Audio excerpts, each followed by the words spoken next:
Twilight's Desolation. The Pine Brook summer camp sat exactly as it always had.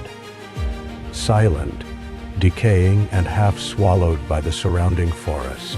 The wooden sign at the entrance creaked in the evening wind, its faded letters barely visible beneath layers of moss.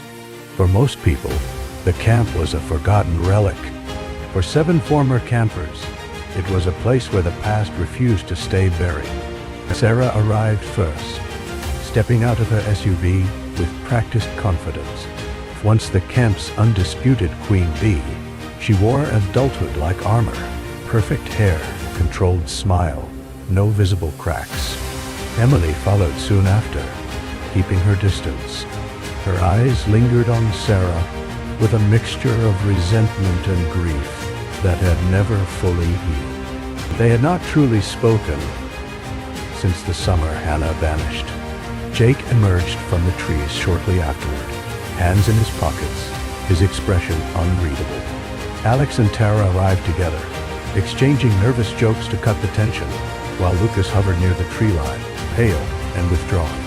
Hannah was last, or so they thought. The reunion was supposed to bring closure. Instead, it brought dread. Night fell quickly, swallowing the camp in shadows. Old lanterns flickered as the group gathered near the main lodge, laughter forced and brittle. Strange sounds echoed from the woods, branches snapping. Whispers carried on the wind. When the lights blinked out without warning, Tara laughed too loudly and blamed faulty wiring. No one mentioned the cold knot forming in their stomachs. Hannah disappeared before midnight. At first, they assumed she had wandered off. Hannah had always been curious, always chasing answers. But when her phone rang unanswered near the dock, panic set in. Emily's voice cracked as she said, "Hannah's name into the darkness," over and over. They searched in pairs, flashlights slicing through the fog. Deep in the woods, Jake stumbled upon something buried beneath fallen leaves. A rusted locket, unmistakably Hannah's. Nearby, carved into a tree, were symbols none of them recognized, and a name scratched out violently. As fear turned to terror, the truth began to surface. Alex uncovered old camp records hidden beneath the lodge floorboards, newspaper clippings detailing a string of murders decades earlier. The killer was never found. The victims were all campers. The final article ended abruptly, sealed by silence and denial that the camp had never been innocent. One by one, secrets spilled out. Emily accused Sarah of pushing Hannah too far that last summer. Jake admitted he had known about the murders and about the cover-up. The camp counselors had silenced a scandal. A girl had died. Everyone had agreed to forget. The forest did not forget. The killings began swiftly after that. Lucas was found impaled by sharpened stakes near the old archery ring. Alex vanished into a trap-lined trail, his screams cut short. Tara barely escaped a snare hidden beneath wet leaves, blood soaking her jeans as she ran.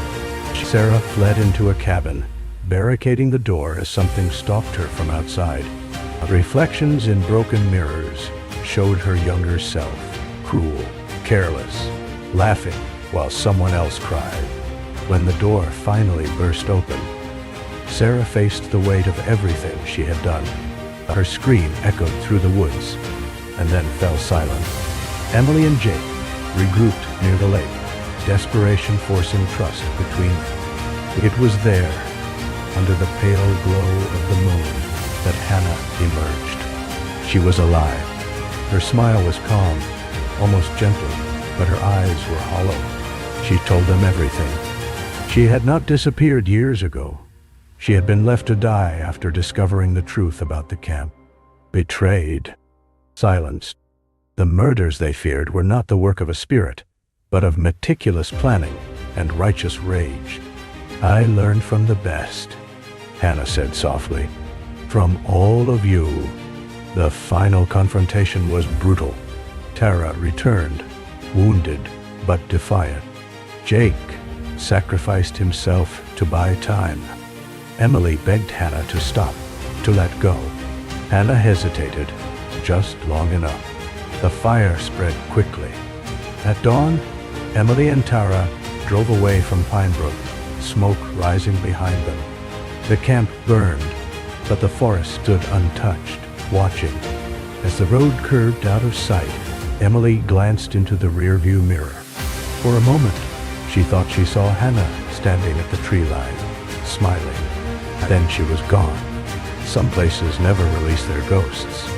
They simply wait for reunions, for confessions, for the past to return and finish what it started. Para